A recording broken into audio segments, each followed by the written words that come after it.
Eu vou voltar à vida e eu quero ouvir um boa noite como se fosse um bom dia da educação infantil, sabe? Segura a mão do colega aí. Segura aí. Boa noite a todos! Maravilha, palmas para nós! Boa noite a todos. Agora sim eu me sinto numa sala de aula. Antes eu achei que era palestra sobre a dengue, alguma coisa disso assim, né? Gente, boa noite, é um prazer poder estar aqui na região, né? Mais do que... Qual é o apelido da cidade? Telemo, como é que é? Telemo Borba, isso? Tem um apelido? Capital do papel é um apelido, não tem assim. Por exemplo, eu moro na passagem Porto Alegre. Ninguém chama de Porto Alegre. Todo mundo chama do Portinho. Sabe que é um apelido? Como é que é? TB. Agora eu gostei. É bom estar aqui em TB. Toda cidade tem um apelido. Isso é coisa incrível. E é um prazer também estar com outras cidades também. Quem é que mais está aqui? O secretário, qual é a sua cidade? Imbaú. Imbaú. Olha, obrigado por terem vindo. Tem mais alguma cidade aqui? Reserva. Como? Reserva. Isso aqui está parecendo até o auditório do Silvio Santos. Quem quer dinheiro? Quem quer dinheiro? Eu também estou sempre. Gente, olha, muito obrigado por vocês terem vindo depois do nosso dia inteiro de trabalho, poder nos encontrar aqui. Para aqueles que não me conhecem, meu nome está no quadro negro, é Max Inter Hettinger. Eu sei, ninguém merece. Quando eu digo para as crianças pequenas, elas dizem logo saúde. Não é um espinho, é o meu nome. É que eu venho do Rio Grande do Sul, e você sabe que o Paraná aqui também tem essa influência. Nós tivemos muita colonização de alemães, de italianos, de poloneses, né? Então, lá no Sul a gente tem muito italiano e alemão. E eu sou filho de alemães, tem esse nome gozado aí, mas eu sou bem brasileiro. Nascido e criado aqui. E como acho que todos dessa sala, eu tenho um desafio de vida. O meu desafio de vida é com a palavra educação. Esse ano que já estamos indo para o final, estamos no último trimestre, na educação é o momento do desespero, na verdade, é a reta final, onde todos os professores estão tremendamente ansiosos. Vocês já viram isso? Vai terminando o ano e a gente vai ficando mais ansioso. Professor Max, por que todo professor é ansioso? Não é só um problema de saúde, não. É porque a gente trabalha com o desenvolvimento, com o crescimento, com a evolução do outro, vocês compreendem? Então eu ensino, eu ajudo, eu entrego material, mas quem aprende é ele. E chega-se à altura do ano, a gente está louco de ansioso, esperando que ele aprenda, pelo amor de Deus, porque é o que nos sobra é a ansiedade, porque é ele que vai ter. Todo professor é ansioso, e chega nessa altura do ano, então, a gente está mais ansioso ainda. E eu também, como educador, estou entrando nessa reta do fim do ano. Esse ano eu completei 42 anos em sala de aula, 42 anos que todo dia eu entro numa sala de aula de crianças, de jovens ou de adultos, como estamos aqui hoje, com o intuito de ensinar. E quando termina o dia, lá pelas 9, 10 da noite, como muitos aqui dessa sala, quando eu volto para minha casa, eu tenho a nítida impressão que eu estou aprendendo muito mais do que eu ensino essas crianças, esses jovens, esses adultos. E o meu desafio como educador é entender como é que eu faço a diferença na vida dessas crianças que passam pela minha mão. Porque eu fui convidado pelo Sebrae para falar sobre essa escola. Qual, Max? A escola que em qualquer tempo tem um objetivo. Qual? Transformar vidas. Não importa se isso foi lá em 1800 ou se agora é em 2022. A escola, todo tempo, tem como objetivo transformar vidas. Esse é o nosso objetivo principal. Tomara que transformar para melhor. Nem sempre dá certo. Mas ele sempre se transforma. Porque o conhecimento transforma, para melhor ou para pior. Mas o que determina se o conhecimento vai transformar para melhor ou para pior? Os valores e as competências, vocês compreendem? Não é o conhecimento. Por exemplo, tem lá aquele médico, o Dr. Bumbum, lembra que matava as pessoas, que deu até na televisão? Ele não tinha conhecimento? Tinha. E usou por quê? Para ruim, vocês compreendem? Então, o conhecimento por si só, ele não tem sinal de mais e menos, vocês compreendem? Max, o que dá o sinal de mais e menos aos conhecimentos? Os comportamentos, os valores, as competências. Por isso que eles são tão importantes na escola, vocês compreendem? Porque isso que dá o nosso objetivo, que é transformar vidas para melhor. Só o conhecimento ele transforma, mas não me diz para onde ele transforma.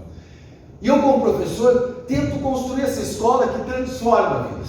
Se ela puder encantar, se ela puder ser bonita, linda, colorida, com muitas mídias, melhor.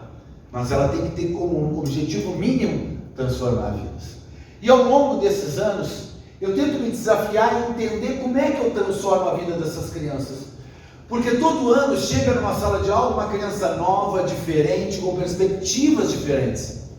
Pelas minhas mãos, como de muitos aqui, já passaram nesses 40 e poucos anos, pelo menos 5 gerações diferentes. Com jeito diferente, gosto diferente, roupa diferente, cabelo diferente, linguagem diferente. E, consequentemente, aprendizagem diferente. Quando eu comecei a dar aula, qual era a tecnologia na escola, Max? Os mais velhos se lembram. O mimeógrafo, lembra do mimeógrafo? Aquele cheiro de álcool, era maravilhoso. É uma máquina adaptada ao Covid, vocês compreendem? Não tem problema. E não é com esse alquinho gel de hoje, era aquele álcool radical, 100%.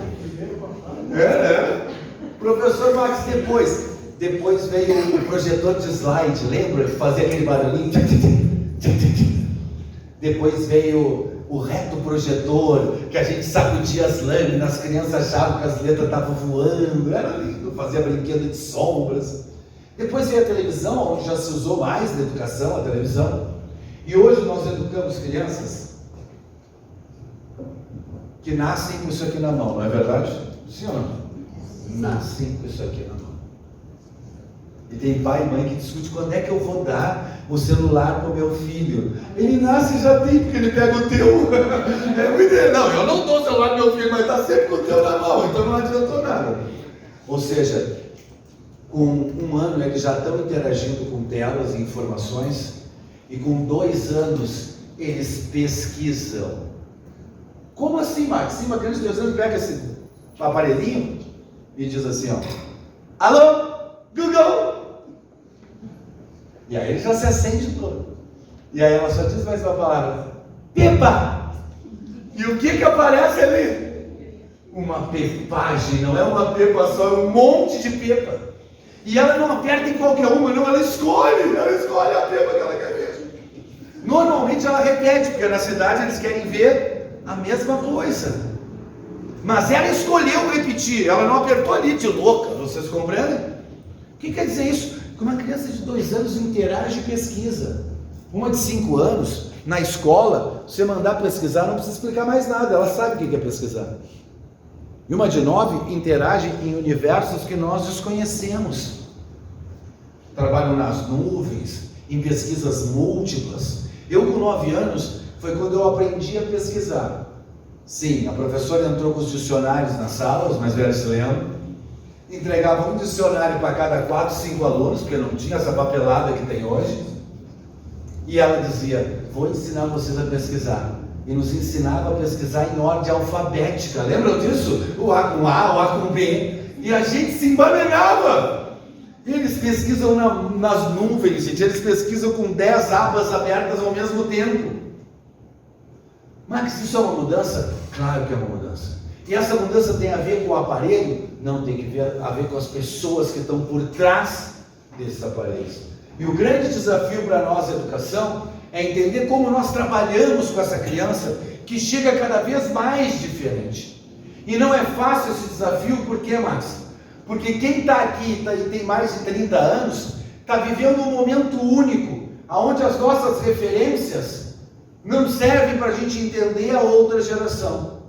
Quando eu comecei a dar aula em 1980, o que eu tinha vivido me ajudava a entender o que o meu aluno estava vivendo. Vocês compreendem? Tinha diferença? Tinha, mas o que ele vivia com 7 anos, eu de alguma forma também vivia aquilo. O problema é que hoje, o que uma criança de 6 anos vive, eu nunca vivi nessa idade. Vocês compreendem? Nem outra, porque eu não tinha computador na minha época. Não tinha essa capacidade de múltiplas linguagens. As emoções que eles tratam hoje, um adolescente trata com emoções que eu nunca vivi, vocês compreendem? O que acontece então? Acontece que cria-se uma distância emocional e cultural, o que faz o nosso trabalho ficar mais difícil para entender essas crianças, vocês compreendem? Eu brinco sempre, antigamente, se eu queria contar uma piada na escola, eu ligava a televisão e assistia os Trapalhões no domingo. Por que, Max? Porque era o que tinha para assistir, todo mundo assistia. Então, se segunda-feira eu contasse a piada do Didi, todos os meus alunos sabiam aquela piada, sabiam o que estava na novela. Hoje, numa casa de uma criança de 7, 8 anos, cada criança está vendo uma coisa diferente. Você chega segunda-feira na escola, cada um dos alunos assistiu algo completamente diferente. Então, isso dificulta a nossa referência cultural? Claro que dificulta. Isso faz com que o professor precisa desenvolver algumas competências para lidar com esse público que se transforma tanto? Sim. Eu todo ano me sinto um pouco estagiário. Por quê, Max? Porque eu estou encarando uma geração que eu não conheço, vocês compreendem? Mesmo com os meus diplomas, eu me sinto todo ano alguém que tem que aprender de novo. Como é que essa mente funciona? O que eles gostam? O que eles não gostam? E isso vale também entre as séries. Porque quem é que trabalha aqui com educação infantil? Levanta a mão para mim. Ó, bastante gente. Você já viu, na infância isso se mostra bem também na pré-adolescência. Eles mudam de gosto muito rápido. Ou seja, com 2 anos eles amam a Peppa, mas com 4 eles odeiam. É a coisa mais horrível do mundo, vocês compreendem? Porque é coisa de criança, que eles são tão grandes. Ou seja, eles vão mudando muito rapidamente. Então a mesma criança que entra de um jeitinho, no ano seguinte ela já está com uma outra perspectiva. Qual é o problema, Max? É que isso acontecia no passado a cada 10, 15 anos. Isso acontece hoje a cada 3 anos. Mudam-se todas as referências, vocês compreendem?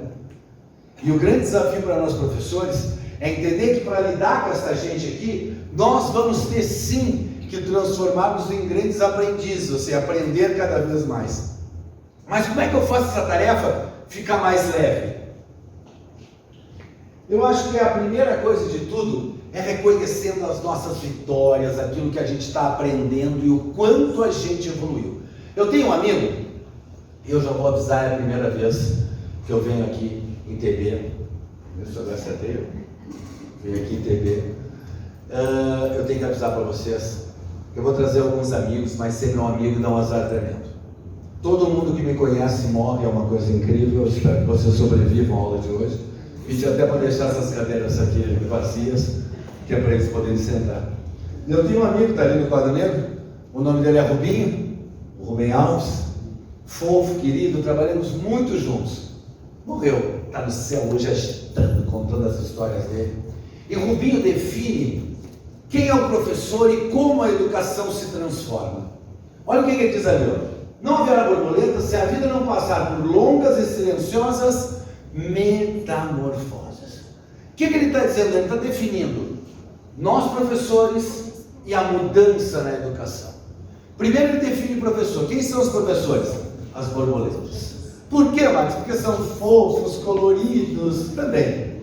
Mas ele define aqui porque se diz vulgarmente que não existe borboleta igual, vocês compreendem? Todas são diferentes, ou a asa, ou a cor, ou um pontinho preto, elas têm diferenças. Então o Rubinho nos define como borboletas porque somos diferentes. Eles dizem que no nome nós somos iguais, mas quando nós estamos na sala de aula não existe um professor igual ao outro. Não é verdade isso, gente? Pode ser mãe e filha, né? Na sala de aula elas são diferentes. É o tom de voz, é o jeito que arruma as coisas, é o jeito que fala com os alunos. Então, Rubinho nos define como essas borboletas, nós somos diferentes. E ele diz que a educação muda de forma longa e silenciosa. A educação demora para mudar, sim ou não? Sim. Max, isso é bom ou isso é ruim? Como tudo na vida, tem o lado bom e o lado ruim. Vamos começar pelo bom. Qual é o bom de demorar para mudar? A educação, gente, ela é feita de muitos contextos diferentes. E a educação só muda e só evolui quando todos se apropriam. Então não adianta mudar aqui na cidade de vocês e não mudar aqui em Ponta Grossa e não mudar lá em Porto Alegre. Vocês compreendem? A educação só muda quando muda na na maioria dos lugares. Isso demora? Em um país como o Brasil, demora demais. Max, qual é outra parte boa?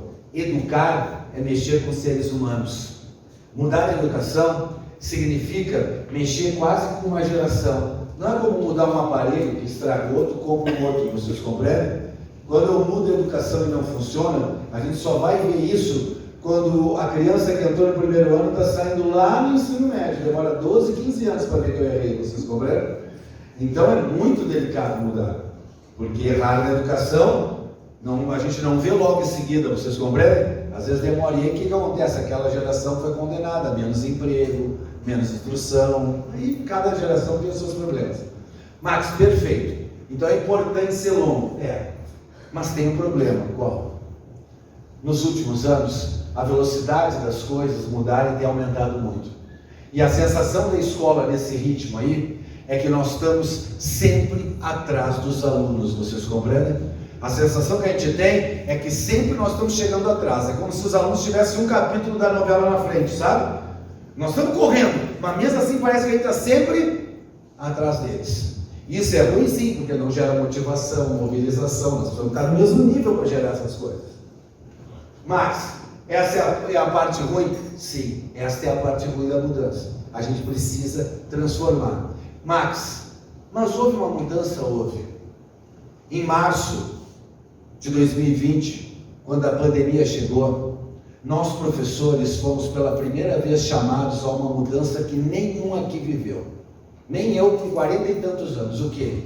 Veio o Covid e nós tivemos que pela primeira vez fazer uma mudança rápida e barulhenta. E como foi barulhenta? Lembra no início? Ai, nós vamos morrer tudo. Ai, ninguém vai aprender nada. Ai, esse ano está perdido. Ai, os pais vão violentar as crianças. Lembra? Era só desespero o problema. Ai, eu nunca mais vou ter meu emprego de volta. Era uma choradeira. Max, isso é normal? Claro que é normal. Nós nunca vivemos isso, vocês compreendem? É como se a borboleta fosse chamada a sair do casulo antes de estar pronta. Max, e aí a gente foi tendo que se reconstruir, a gente foi tendo que mudar, a gente foi fazendo, e o ano de 2020 foi o ano do desespero, mas o ano de 2021 já foi o ano da reinvenção, vocês compreendem? E a gente foi aprendendo coisa nova, e para aqueles que se esforçaram, essa pandemia nos ofereceu uma formação do tamanho de um pós-graduação, vocês compreendem? Porque quando começou a pandemia, todo mundo aqui era professor presencial, não é verdade isso? Ah, eu sou bom no presencial, ninguém me segura, eu pego meus alunos e blá blá blá blá. Nós era campeão. De repente a gente se transformou em professores híbridos, em professor online, em professor remoto. Gente, nós fomos nos transformando. Sabe como é que a educação chama isso? De professores trimodais. Olha que legal isso. O que é isso? Trabalhamos no modo presencial, no modo remoto e no modo híbrido. Olha só que loucura. Hoje algum de vocês tem medo de dar uma aula à distância? E eu garanto que antes da pandemia a gente se borrava, principalmente falando de criança. O que quer dizer isso, Max? Que o Covid nos obrigou pela primeira vez a mudar de uma forma rápida e barulhenta. Max, o que isso nos ensina? Que agora é voltar ao normal? Não, agora é aproveitar essa mobilização, essa mudança. A gente evoluiu anos. Quem é que imaginava que as crianças iam fazer aula pelo WhatsApp? Fizeram aula pelo WhatsApp aqui, sim ou não? 95% das crianças do planeta fizeram aula pelo WhatsApp. Alguém imaginava que dava para fazer aula pelo WhatsApp antes da pandemia? Não, o WhatsApp era só fofoca, né? E foto de bom dia. Ninguém aguenta foto de bom dia. Aquilo é inferno, parece uma praga. Quem vai em uma, daí tem um circo de bom dia. Ou seja, olha quanta coisa. Agora, qual é o grande desafio para nós? Ah, é voltar ao normal? Não, isso não é normal. É incorporar isso. Nós precisávamos usar a tecnologia na educação? Sim, há muito tempo. A pandemia nos obrigou a pensar sobre isso? Sim. Nós aprendemos coisas novas? Claro. E o grande desafio para continuar transformando vidas é incorporar tudo isso. Não é pensar, a aula voltou presencial, agora eu sou só professor presencial. Não, eu posso oferecer um tema de casa muito melhor, porque eu aprendi a trabalhar com híbrido. Eu posso oferecer tarefas e projetos que eles fazem sozinhos, porque eu aprendi a trabalhar à distância, vocês compreendem? A sala de aula se amplifica com os conhecimentos que cada um de nós obteve durante essa pandemia. Claro que foi doído. Claro, por quê? Porque ninguém escolheu fazer esse pós-graduação, vocês compreendem? Mas ninguém vai jogar esse diploma fora. Ninguém vai voltar a ser um professor que era, porque a gente aprendeu muita coisa nova. E para trabalhar com essa geração, talvez esses são os passos que a gente tinha que dar para chegar mais perto deles, para colocar a tecnologia mais na escola, para entender as necessidades deles. E se eu tivesse aqui trazer um pensamento sobre como é que a gente faz isso andar, eu traria um amigo meu, o Ari, morreu, está aqui sentado no Rubinho, do lado do Rubinho. O Ari ele morreu porque ele bebia muito e o álcool mata. Sentava numa roda eu, o Ari e o Zé Leôncio, e ali a gente ficava conversando, sabe? Trocando ideia. E vinha o homem da Xalana tocar uma música para nós. Porque se tem cachaça tem que ter a música da Xalana lá. Eu já quero avisar que a palestra termina antes da novela, porque eu não trabalho na hora da novela. De hipótese nenhuma, já avisei pro Sebrae isso. Porque hoje a coisa vai pegada. É hoje que ele vai matar o Tenório. É hoje! Esqueça mesmo. Calma, a gente vai ver a novela, não fico preocupado. Senão a gente vê na internet que eles gravam lá pra gente. Antigamente, os mais velhos, se a gente saia de casa e não viu o programa, tinha que gravar no VHS. Lembra dele que apertava o REC e botava uma fita grande? Hoje no YouTube tem tudo, não sabe gravar, né? Professor Marcos, o que o Ari dizia entre uma cachaça ou outra? O Ari dizia que em tempos de mudança é a coragem, a grande qualidade que nos faz vencedores. Mas Max, que coragem que ele está falando? A coragem da porrada? De sou valente? Não. A coragem de fazer diferente, de mudar, de romper os teus padrões, que já foram de uma forma rompidas quando a gente teve que se transformar de professores presenciais em outro tipo de professor. E o objetivo agora é que a gente consiga olhar para os nossos alunos e ainda fazer mais diferente. E que olhar é esse, professor Max? É um olhar que leva em conta 3 grandes desafios para nós, que é o desafio de transformar vidas. O primeiro deles, gente, é a diversidade que enriquece a docência. O que é isso, Max?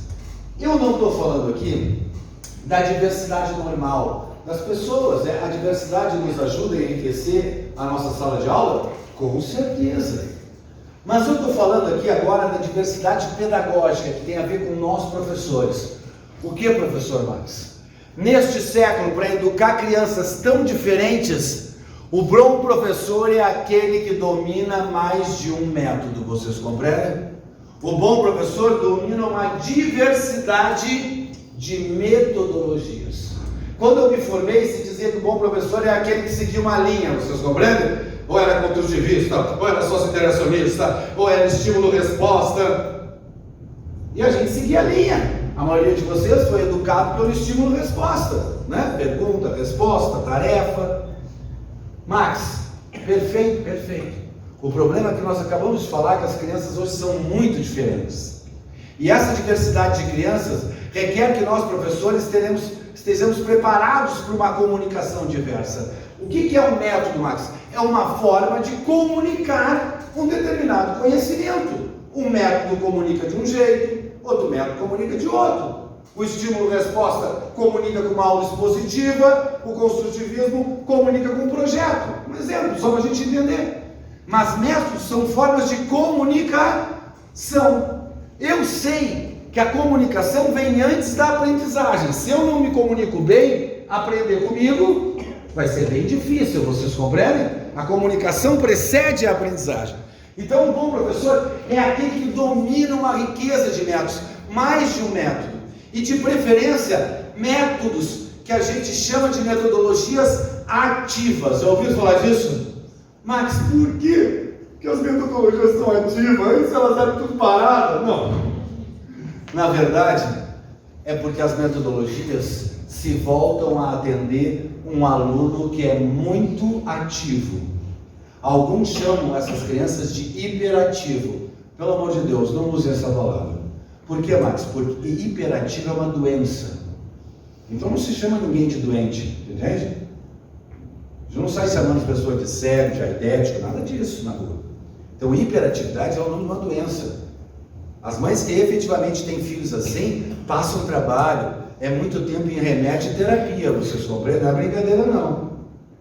Então a gente, por normal, porque a nossa geração se viu muito diferente, a gente acabou usando essa palavra, mas é errado. As crianças de hoje são mais ativas. Por que elas são tão ativas, Max? Que para o nosso padrão parece hiperativa?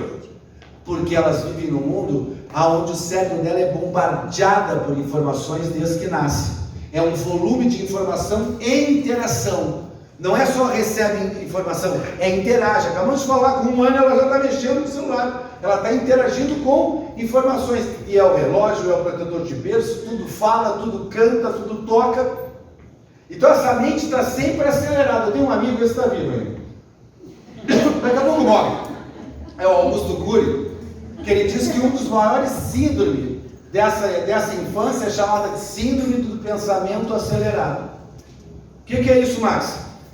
A gente recebe tanta informação que a mente está sempre, ó.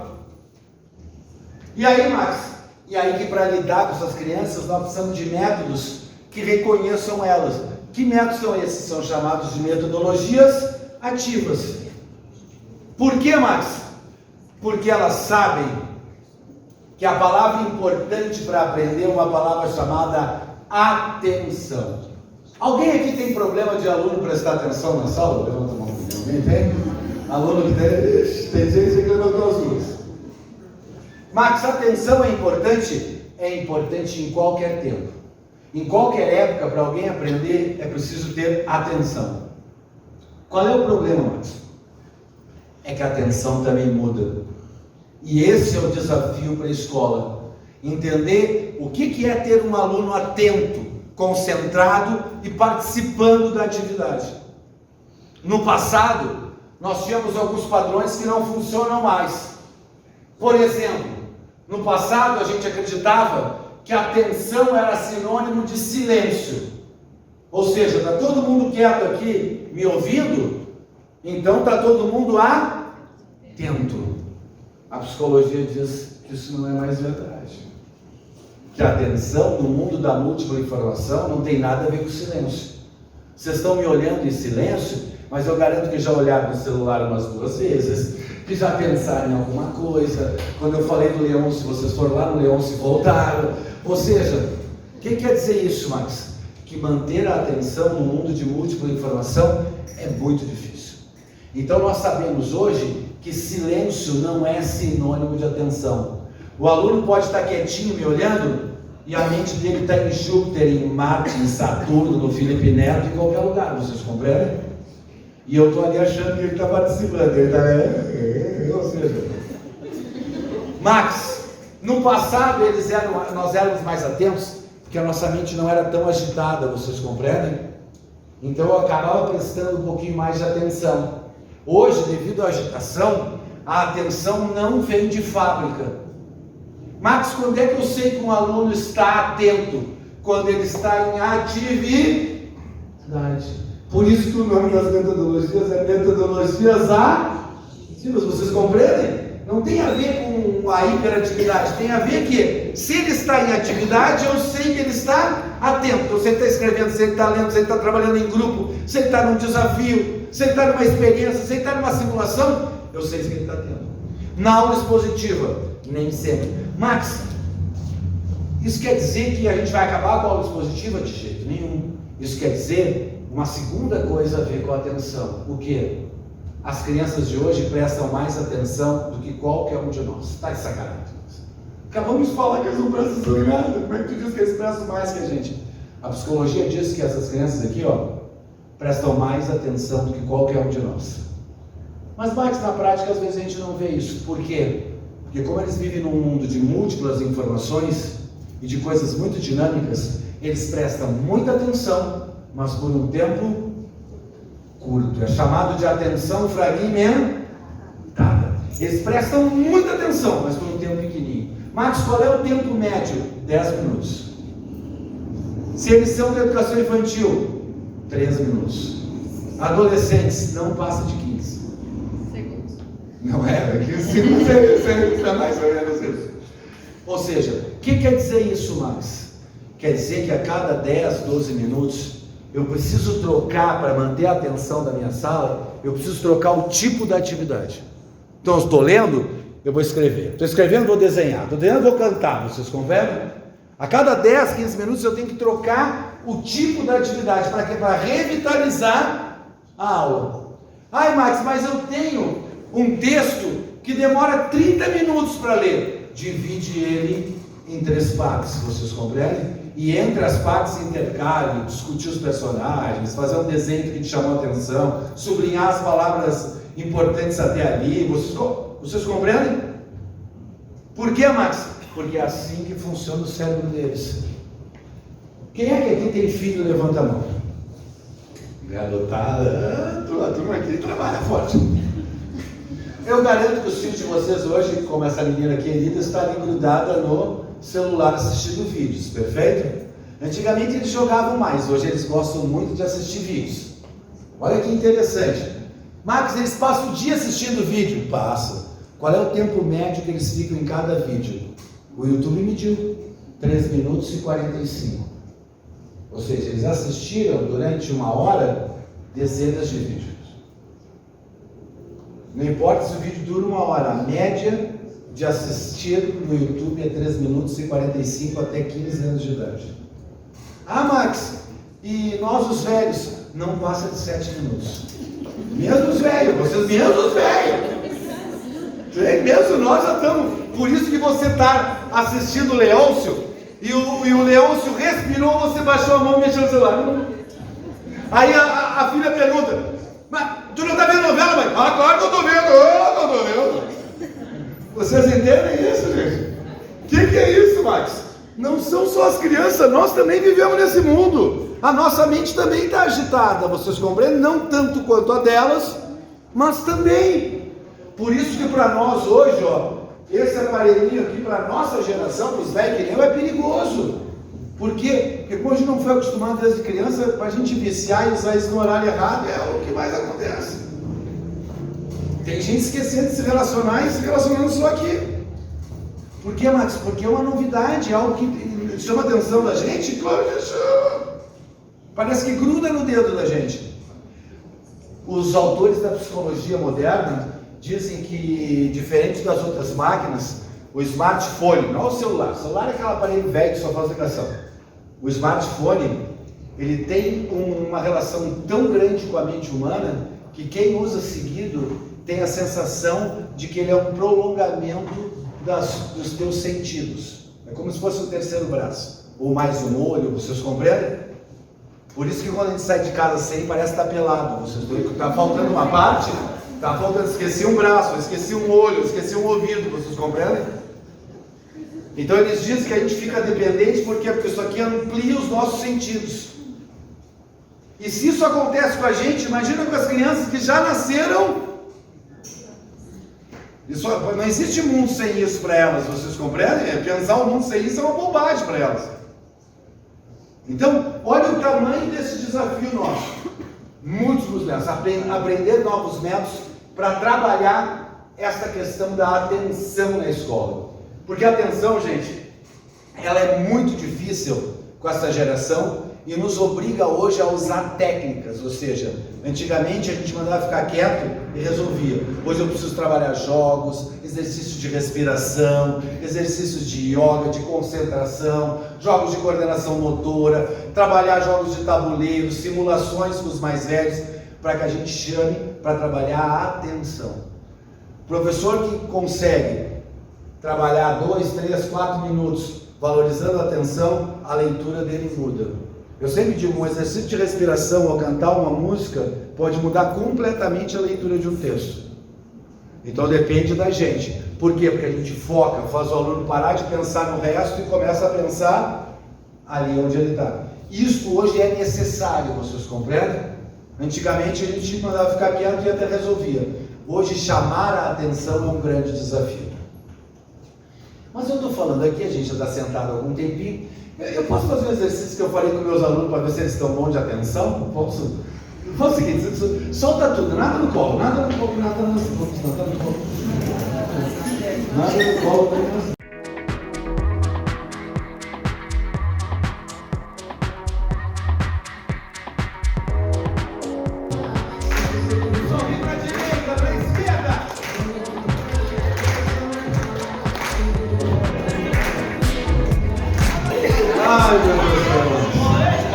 Calma, já vamos agitar de novo.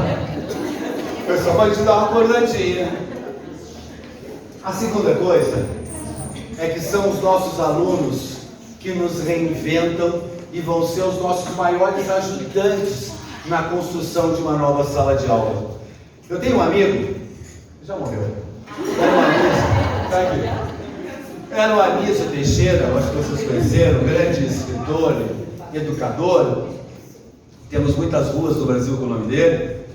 E o Anísio Teixeira dizia, em 1950 e poucos, ele dizia assim, ó, uma boa educação para funcionar precisa incluir no planejar os beneficiários da aula. Quem são os beneficiários? Os alunos. Antigamente eles falavam difícil, né? Os alunos. Então ele dizia algo que era quase um sonho para a época dele, em 1950, os alunos participarem, mas isso hoje pode se tornar realidade. E por que, Max? Porque os alunos trazem coisas da sua casa, os alunos vivem e mergulham em conhecimento, principalmente para quem trabalha com as crianças já do primeiro ano em diante, onde elas já têm interesses, elas já pesquisam, elas têm assuntos que elas querem aprofundar, umas são loucas pelo Minecraft, outras são por carro, outras são por princesas, e assim elas estudam tudo daquilo. Ou seja, nós começamos a trabalhar com crianças que têm um olhar diferente, que pode nos ajudar a construir a sala de aula. E isso se dá através do que, Max? Do diálogo, da experiência, da troca, do colocar eles a fazerem mais projetos, mais apresentações, para que eles possam ser esses protagonistas. Essa geração gosta de apresentar, de sintetizar, de pesquisar, de fazer experiências. Então é importante que a gente valorize isso. E o terceiro é que as coisas só mudam na escola se nós mudarmos as nossas práticas. O que é isso? A forma com que a gente organiza a nossa aula, as atividades que a gente coloca na nossa aula. Hoje não se pode pensar uma aula se a gente não pensar em cooperação, se a gente não pensar em tecnologias, se a gente não pensar na criatividade, na inovação, no lúdico, no uso de vídeos, vocês compreendem? Então melhorar a nossa aula é mudar as nossas práticas. Lembram? Se a cada 10 minutos eu tenho que mudar, aproveitem para usar estímulos diferentes com os seus alunos. E esses estímulos têm a ver com o ambiente, com a forma com que a gente organiza ele. Mas, Max, qual é o olhar do professor para isso? O professor, para fazer isso, tem que ter o olhar desse menino aí, ó. Esse olhar sapeca, ampliado pela lupa, esse olhar que se sintetiza pela palavra curiosidade. O bom professor é aquele que estimula a curiosidade dele e dos alunos. A curiosidade está hoje para a educação como a memória estava há 30 anos atrás. É a competência humana mais importante a ser desenvolvida. E ela é tão importante que, se vocês pegarem a nova diretriz de base da educação, a curiosidade foi colocada no campo de experiências, junto com o brincar. Por que, professor Marcos? Porque é para ser colocado em prática, vocês compreendem? Não é para teorizar sobre curiosidade, é para praticar a curiosidade. E por que ela é importante? Porque a curiosidade, gente, ela é a matriz do protagonismo, da tomada de decisão, da iniciativa, da criatividade e da inovação. Por isso ela é tão importante na escola. Mas nós temos dois vetores de curiosidade. Primeiro, valorizar a curiosidade dos alunos, através de métodos que permitam que eles mostrem a sua curiosidade. E o segundo é resgatar a nossa curiosidade de professor, promovendo uma sala de aula que valorize a curiosidade. Por que, professor Max? Porque às vezes não é fácil ser um professor curioso. E é a curiosidade que mobiliza os alunos. Quando o aluno está curioso, ninguém precisa dizer para ele que continua a tarefa, vocês compreendem? Mas tocar essa curiosidade não é tão simples assim. Levanta a mão aqui quem tem pelo menos 5 anos de magistério, de 5 anos para mais. Levanta a mão. Tem gente aí, quase todo mundo. Muito bem. Não morreram ainda? A coisa está boa. Professor Max, temos mais de 5 anos. Tem um autor chamado Erickson que diz que quando a gente leciona durante algum tempo, a gente pode sofrer de uma coisa chamada de síndrome do acúmulo dos saberes. O que é isso? Ele diz que essa síndrome é o que mais mata a curiosidade do professor e, consequentemente, do nosso aluno. Por quê, Max? Porque ele diz que quando a gente dá aula há muito tempo de uma coisa, a gente acaba se apaixonando por aquela coisa. Então, se eu sou professor de matemática, eu sou louco pela matemática. Se eu sou alfabetizador, eu sou louco pela alfabetização e me apaixono por aquilo. E às vezes, quando eu vou dar aula e planejar minha aula, eu esqueço que o aluno ainda não tem essa paixão, vocês compreendem? Não tem ainda esse interesse, nem essa curiosidade. E às vezes eu preparo a aula pensando na minha paixão, porque eu sou professor há bastante tempo, eu sou louco por aquilo. Então vamos imaginar que eu vou preparar uma aula sobre sistema solar agora. Max, tu é apaixonado por isso só. O que eu ia falar? Eu já ia chegar na aula, já com aquele móvel, sabe, que a gente faz em casa, de papel machê, manchou toda a minha roupa com as tintas molhadas, sabe aquelas coisas do professor? E aí já ia chegar na aula com o móvel, e aí depois já ia abrir o livro e mostrar as figuras tudo, dos planetas, aí depois nós ia fazer a dança de Saturno e seus anéis, aí depois nós ia assistir um vídeo, aí depois nós ia escrever no livro uma história sobre o Mercúrio, né? Max, esta aula foi boa? Mais ou menos. Mas teve vídeo, teve dança, teve livro, teve maquete. Como é que foi mais ou menos, Max? Porque eu esqueci o principal da aula, que é o que, Max? A curiosidade.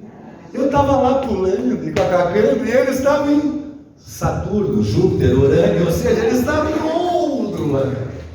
Porque faltou o que, Max? Faltou despertar o que faz alguém querer olhar para mim, que é o quê? A curiosidade, vocês compreendem? Só que quando a gente dá aula há muito tempo, a gente fica tão louco pelo conhecimento, que a gente prepara uma aula linda, mas esquece que a aula linda começa com a dúvida e não com a certeza, vocês compreendem? O que faz uma boa aula é o aluno ficar com um ponto de interrogação, o ponto de afirmação é lá no final da aula, vocês compreendem? Então o que motiva ele é a pergunta, é a dúvida, é um vídeo que instiga, é uma frase que deixa eles malucos, é uma imagem que ninguém consegue saber o que tem nela, vocês compreendem? São essas coisas que fazem o aluno, sabe, ligar a luzinha da atenção, do interesse, da curiosidade. Por isso que a boa aula começa com perguntas. Aí sim, depois que a curiosidade está pronta, aí você pode vir com a aula do tio Max, com a maquete, com as músicas, vocês compreendem? Mas antes de eu despertar isso, aquele assunto pode não estar chegando neles, vocês compreendem? Você preparou uma aula ótima, está lá se esforçando, mas esqueceu da primeira coisa, que é a comunicar. Então, todo aquele seu esforço, às vezes não serve de nada. E os alunos reagiram àquela aula de uma maneira instrucional, ou seja, tem que fazer isso, tem que dançar, eu danço, mas sem o envolvimento, vocês compreendem? E educação é envolvimento, aprendizagem é se envolver com os conhecimentos. Informação eu não preciso me envolver, informação eu posso só decorar, mas aprender requer envolvimento, requer história. Então é importante que a gente valorize essa curiosidade do aluno. E Max, como é que eu faço isso? Quando eu promovo na minha aula um lugar de planejamento coletivo, onde as crianças nos ajudam na construção, onde eu tenho um olhar de 360 graus nas atividades, na participação, e onde essas duas palavras estão presentes no fazer da aula. O que, Max? Esperança e empatia. Primeiro, empatia. O que, Max? Olhar para o outro, saber das suas dificuldades, tentar entender aonde ele para, entender a sua mente, as suas diferenças. E esperança, porque estamos vivendo um momento de reconstrução, de retomada. Então é muito importante que a gente tenha esse olhar para o futuro, esse olhar que constrói. E isso tudo se constrói quando a gente coloca na ponta da chuteira a palavra mais importante da educação neste momento que estamos vivendo. Como eu falei para vocês antes, falei rápido, se eu pudesse definir esses últimos anos, eu diria que 2020 foi o ano do desespero para a educação, 2021 foi o ano da reinvenção e 2022 é o ano do acolhimento, vocês compreendem? E eu diria que não é só 2022, é 22 e 23. Claro que acolhimento tem que ser sempre, mas de uma maneira mais forte. Por que, Max? Porque tem muita escola querendo recuperar o que se perdeu na pandemia. E claro que se perdeu coisas na pandemia. Max, por que se perdeu coisas na pandemia? Porque nós todos escrevemos uma história num lugar onde era impossível. Se eu pegar os principais livros de educação escritos até 2019, eles vão me dizer que educar uma criança até 12 anos à distância é impossível. Por que, professor Max? Porque ela não tem uma coisa chamada autorregulação, que é a capacidade de gerir o seu próprio dia. Max, mas nós educamos um monte de criança até as de 4, 5 anos, nós mandamos atividade. Mandamos. Max, só uma parte deu certo, claro, nós estávamos inventando a história, nós estávamos construindo ciência, vocês compreendem? Por isso que eu garanto que vocês tiveram uma dificuldade aqui. Vocês tiveram aquela dificuldade de mandar a tarefa e os alunos não devolverem? Aconteceu isso? Em todo o planeta. Por quê, Max? Porque eles são tudo filho do capeta? Não. Capeta nem tem filho. Ah, tem na novela, tem. Ele nasceu de rabo. Eu achei que ia nascer um rabo. Tudo bom, vamos voltar. O filho do capeta é o cramulhão lá da novela. Max, por que as crianças não devolviam as tarefas nem aqui, nem nos Estados Unidos, nem na Espanha? Porque elas são tudo horríveis? Não, porque falta a elas autorregulação. E quando eu não tenho autorregulação, eu não tenho a ideia completa de começo, meio e fim. Às vezes eu faço a tarefa, mas entregar não é comigo, vocês compreendem? Às vezes eu nem faço, às vezes eu faço metade. Vocês compreendem? Por quê, Max? Porque falta para mim essa capacidade. O Piaget morreu, está sentado ali. Piaget chamava isso de abstração reflexionante, que é quando a criança consegue tomar decisão. 12, 13 anos, ele dizia. Então nós construímos ciência, vocês compreendem? Ah, quando se constrói ciência não se aprende tudo. Claro que não. Erramos um monte para construir essa ciência. Então o que quer dizer, Max? Que nós só vamos voltar ao conteúdo padrão, normal, de verdade, em 2024. Nós temos 2022 e 2023 para recuperar, para equilibrar, de uma forma harmônica, sem tensão, porque as crianças já vieram de muita tensão. E quando eu cobro muito, eu mato aquela tal esperança, vocês compreendem? Então é importante entender que esse movimento da pandemia, ele só vai se equilibrar em termos de conteúdo sério lá em 2023. Principalmente das crianças que estavam no último ano da educação infantil e nos 2 primeiros anos do ensino fundamental. Essas foram as que mais perderam, porque a tarefa dela necessita de mediação, vocês compreendem? Alfabetizar à distância uma criança, muito difícil, quase impossível. Requer que essa criança tenha uma maturidade que de cada 100 uma tem, vocês compreendem? Por isso que nós temos ainda aí mais 1 ano e pouco, secretário, de recuperação, principalmente da cidade. Os maiores eles recuperam mais rápido, mas nessa idade nós temos que ter muito cuidado, vocês compreendem? Por quê, Max? Porque tem gente fazendo teste, IDEB, provinha, não façam isso.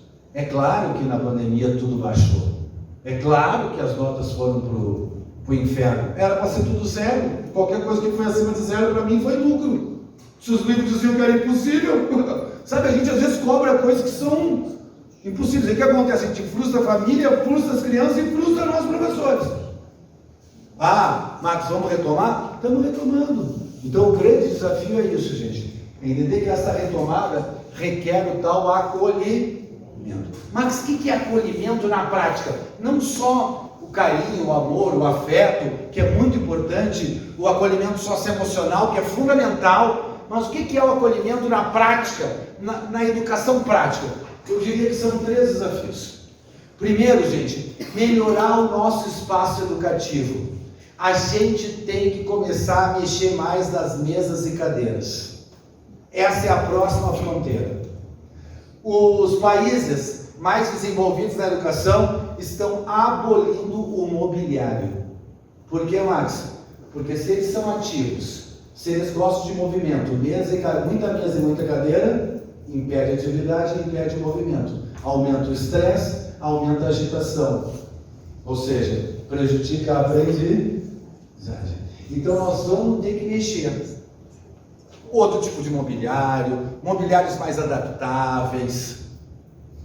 Eu me surpreendi, eu estive visitando alguns países, trabalhei já muito fora do país também, trabalhei 7 anos em Portugal e na Espanha, e eu estive na Finlândia, que é o país de maior nota na educação, lá no IDEB deles, né, que seria, no caso, PISA. A Finlândia tem 9,4, tão mal aquelas coisas. E aí eu entrei um dia numa aula do 5º ano, aula de matemática. Estavam todos, as salas deles não tem as mesmas cadeiras, almofada, isso, aquilo, caixote, outras coisas. E eu entrei na sala e eles estavam fazendo atividades de matemática em dupla, sentado em bolas e com uma prancheta. E eu, com o olhar brasileiro, pensei, não estão aprendendo nada. Mas os caras tinham 9,4 na prova. O que é isso, Max? Se eles são ativos, se eles são agitados, quanto mais eu mantenho parado, mais dificulta a atenção. Vocês compreendem isso? Por isso que o mobiliário é uma fronteira, gente. Nós vamos ter que começar a mexer. Ah, não dá para trocar mobiliário? Não dá. Nós vamos começar também a dar uma mexida, sabe? Vamos trabalhar em círculo, em U, um dia sim, outro dia assado, para dar essa ideia de movimento, vocês compreendem? De uma escola que se transforma. E pensem que para fazer uma aula diferente, não precisa ser rico lá, que nem os caras da Finlândia, que tem bola de pilates. Eu trabalhei num projeto no Rio de Janeiro, numa escola pública, aonde eles eram do lado do SEASA, e a gente resolveu fazer um teste nessa ideia de mobiliário. Pegamos aquelas caixas de tomate, de laranja, aquelas caixas maiores de madeira. No fim de semana, 3 pais foram para lá, a gente lixou, pintou, etc. Fez todo o mobiliário deles com caixotes. Então ele podia sentar no chão, apoiar no caixote, ele podia fazer mesa e cadeira, ele podia fazer auditório, eles podiam colocar tudo nos cantos e liberar a sala, vocês compreendem? O tempo todo eles gerenciavam essa mobília. Então isso deu dinamismo na sala? Nossa, essa é uma fronteira. Nós não vamos fazer isso amanhã, mas nós temos que colocar isso no nosso radar, vocês compreendem? Essas mudanças vão acontecer, e é assim que eu vou trabalhar melhor com essas crianças, principalmente as pequenas. A segunda coisa, trabalhar mais atividades interativas e socializadoras. É o lúdico, é a brincadeira, é o envolvimento, é o projeto, é a cultura maker. Trabalhar a interação. Essas crianças gostam de interagir. E a terceira coisa fundamental, para valorizar a curiosidade, é trabalhar mais com o diálogo mediado. O que é isso? O professor coordena e os alunos é que falam. Max, por que isso é importante? Porque isso cria um engajamento na aula, cria aquele momento de curiosidade. E tem também algo importante, o quê? Paulinho, um amigo meu, morreu, tá aqui, ó. O Paulo Freire, não sei se vocês conheceram ele. O pessoal anda falando mal dele, eu acho um pecado, porque não se pode falar mal de quem morreu, vocês compreendem? É pecado. Minha avó dizia que dá um azar tremendo. Eu não falo mal de ninguém. Eu morreu é santo para mim, é sempre assim. Mas, o que o Paulinho dizia? O Paulinho dizia, quando ele escreveu o método dele de alfabetização de alunos, porque foi nisso que ele trabalhou. Às vezes as pessoas falam que ele fez, não, ele trabalhou em alfabetização de adultos. Era nisso que ele era bom. O resto era uma pessoa normal como qualquer um de nós. Agora, a alfabetização de adulto, esse homem sabia tudo. Por quê, Max? Porque a gente aprendeu isso na escola, na faculdade. Ele desenvolveu um método que valorizava a história de cada um. Ele dizia: se o adulto vem para a escola com medo, como é que eu quebro esse medo? Fazendo dele protagonista. Como é que eu faço dele protagonista? Com ele contando as histórias de vida dele. Por quê? Porque um adulto é cheio de histórias de vida. Se eu estou ensinando pescadores, os pescadores vão saber mais de pesca do que eu, professor. E aí nós, em vez de ensinar, nós vamos trocar. Quando a gente troca, a gente se coloca no mesmo nível. Então, o adulto não se sentia mais inferiorizado. Quer dizer, estou com 50 anos e tenho uma professora de 20 me dando aula. Vocês compreendem? Então, Paulinho cria todo um método baseado em uma coisa boba. O quê? Histórias de vida. E a partir das palavras que apareciam na história de vida de você, nós ia escrevendo no quadro e se alfabetizando. Max, isso funcionou? Funcionou. Até hoje é prêmio em todo lugar do mundo. O autor mais lido brasileiro em todo o mundo é Paulo Freire. Em todas as faculdades da Europa, como aqui, existe uma sala Paulo Freire. Aqui também tem uma sala Paulo Freire, que eu já vi. Ou seja, é uma pessoa muito importante. Max, e aí? E aí que eu acredito que o que Paulinho falou nos anos de 1960 e 1970 para os adultos, o professor Max acha que vale hoje para quem trabalha com as crianças. Eu pergunto para vocês, as crianças hoje trazem histórias de vida para a escola, sim ou não? Sim. Muitas, muitas. Os adolescentes, então, histórias que a gente não viveu. Eles trazem conhecimento prévio, sim ou não? Sim. Vocês compreendem? Então, o diálogo mediado, que é uma coisa que a gente chama hoje, nada mais é do que isso, porque a gente ouvia as histórias de vida, e a partir das histórias de vida deles ir alfabetizando, ensinando a matemática, ensinando português. Vocês compreendem? Antes nós chegávamos na escola, nós éramos o Bob Esponja, gente. Por quê? Porque nós era alegre, bobinho, e era uma esponja, estava ali só para absorver. Hoje não, as crianças chegam, ó, que é o Patrick, jogando coisa para fora, sabe? Vocês compreendem? Elas chegam com muita coisa. Então, valorizar a história delas, trazer a história delas como diálogo no início da aula, valoriza a curiosidade, valoriza essa relação. Entendido até aqui, gente? Ficou claro até aqui? Eu já estou no fim, estou quase no fim. Eu estou preocupado com o Leão, daqui a pouco eu quero fazer só uma atividadezinha, porque nós estamos aqui falando, eu sou um professor antigo, dos velhos, gosto de fazer prova para ver se está todo mundo acompanhando o que eu estou dizendo. Como é que é, professor? Eu vou fazer uma prova rápida, é uma prova prática. Como é que é? Você vai pegar um colega pela mão e vai levantar formando uma dupla de dois. Vamos lá, dupla de dois, rapidinho. Dupla de dois, rapidinho.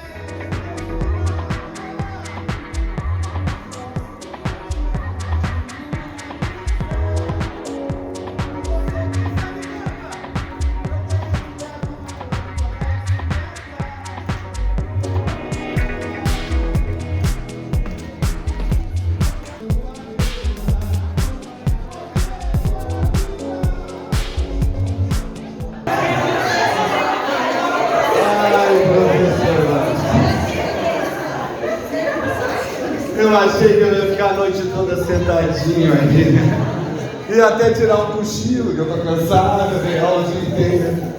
Professor Max está chegando.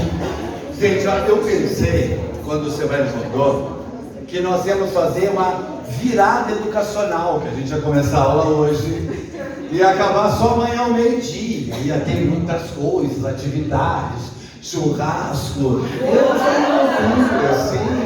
uma loucura, filmes, uma maravilha. Fica a dica, João, ó, fica a dica, João. Ó, tanto que eu preparei para hoje, eu preparei 150 slides. Ninguém merece tudo. Mas eu prometo que eu volto para nós falar mais, com mais calma, reunir mais a turma ainda, para a gente poder fazer uma noite agradável.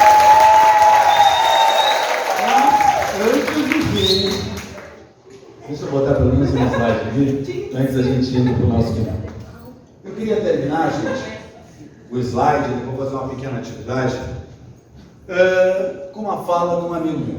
Não, tá vivo, mas tá com pé, tem quase 90, tá com pé já na cama. Não, tá tudo bem. Não se preocupe. Quando terminar a palestra, eu vou levar todo mundo embora, secretário. Eu sento uma vela. Não vou deixar aqui assombrado, já pensou? Eu quero ver que essa semana vamos ter que fazer formação. Vamos ouvir. Fantasma do Marcos. Professor Marcos. Eu queria terminar com esse pensamento, um amigo muito querido chamado Antônio Nova. Para quem não conhece, o Antônio Nova é sem dúvida hoje um dos maiores formadores de professores vivos no mundo. Ele é português, fomos colegas, eu trabalhei 7 anos na Universidade do Porto, ele era reitor da Universidade de Lisboa, somos grandes amigos aí trabalhando com educação. O Antônio nos define qual é o nosso papel para encantar, qual é o nosso papel para transformar, qual é o nosso papel para fazer diferença. E ele define isso nesse mundo que nós estamos vivendo, das experiências, dos trabalhos coletivos, das simulações, das possibilidades múltiplas da tecnologia. Olha o que ele diz que é a escola e as crianças. Ele diz assim, por outras palavras, educar no mundo das experiências significa dispor o ambiente de tal maneira que ele ajude formando a educar-se a si mesmo. Ninguém diz à roseira que ela deve florir. Ninguém a manda florir. Se lhe derem as condições que são favoráveis, os botões virão. De abrir a luz. Max, o que ele está dizendo ali? Que só precisa do ambiente, que as pessoas se desenvolvem e pronto, nem precisa professor. Ele está dizendo talvez o contrário. Primeiro ele está definindo as crianças. Quem são as crianças? As flores. Únicas, lindas, coloridas, cada uma do seu tamanho, com o seu perfume, com o seu jeito, com a sua forma. As crianças são essas flores. E ele define o papel do professor. Qual é, Marcos? O professor é o jardineiro. Nós não somos as flores. Nós somos o jardineiro. Nós somos aqueles que cuidam, que regam, que olham, que colocam no sol, que adubam. Nós somos aqueles que até podam. É importante podar uma flor para ela crescer, sim ou não? Sim. Podar é muito importante. Só que podar é muito delicado, vocês compreendem? Se eu podar mal, eu mato a flor. Aquele professor que vive no não pode, não faça, não vamos fazer, vocês compreendem? Ele está com a tesoura muito afiada na mão, vocês compreendem? Porque matar uma flor, uma criança na sala de aula hoje, não é matar de verdade, é transformá-la numa criança mais apática, menos interessada, uma turma menos participante, vocês compreendem? É isso que significa hoje matar a nossa turma, termos notas baixas, é isso.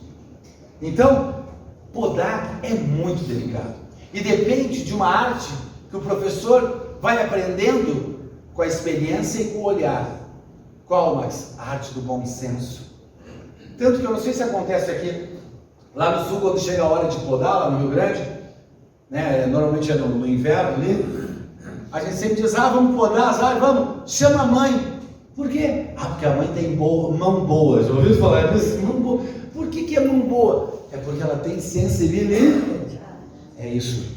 O professor, para podar, tem que ter mão boa, cuidado, sensibilidade. Na dúvida, deixa para podar daqui a pouquinho, vocês compreendem? Na dúvida, a gente não poda. A gente deixa ela se encorpar um pouquinho mais, para ver se ela resiste a eu poder podar ela, vocês compreendem? Esse é o nosso desafio de educador. Ser esse jardineiro fiel, carinhoso, apaixonado por essas plantas. E um dia, eu estava trabalhando com o Antônio em São Paulo, na USP, num evento de educação. Terminou as palestras, nós fomos tomar um café juntos. Eu disse para ele assim, Antônio, eu gosto muito da tua parábola da flor, uso ela seguido. E esses dias eu me vi pensando no papel da família. E ele disse, mas eu não pensei no papel da família. Para mim, Antônio, a família é a terra que essas crianças chegam na escola, vocês compreendem? Isso é a família. E aí eu disse para ele, às vezes, a criança vem com pouca terra, Às vezes vem com as raízes tudo de fora, mal cuidada. Às vezes a terra está suja, às vezes a terra é ruim. E aí ele me interrompeu, não, Max. E ele me disse uma frase que meu avô, que era agricultor, dizia, mas eu tinha esquecido. Ele disse assim: Max, para o bom jardineiro não existe terra ruim, existe terra mal cuidada. Vocês compreendem? Sempre nós podemos mudar o destino de uma criança, sempre nós podemos fazer diferente, sempre nós podemos recomeçar, sempre ela pode aprender. Vocês compreendem? E o nosso desafio é sermos esse jardineiro que coloca até a terra, que é a alma disso tudo. Vocês compreendem? Para que essas crianças aprendam. Esse é o nosso desafio de educador. Eu queria falar mais, a hora não permite, mas eu queria terminar então valorizando o que somos na vida dos nossos alunos. Amanhã vocês dão aula, correto? Então eu gostaria que amanhã, de manhã, quando vocês abrissem a porta da sala de aula, que vocês fossem um sol para cada aluno de vocês. O sol que acolhe, o sol que brilha, o sol que aquece, o sol que com o seu brilho ilumina tanto que faz os outros brilharem, que dá cor às coisas. Vocês compreendem? Que a gente possa ser esse sol que ilumina, que faz todo mundo ficar vivo. Esse é o nosso desafio. Que a gente possa amanhã abrir a porta e iluminar os nossos alunos com a nossa energia e se alimentar da luz que eles também trazem para dentro da sala de aula.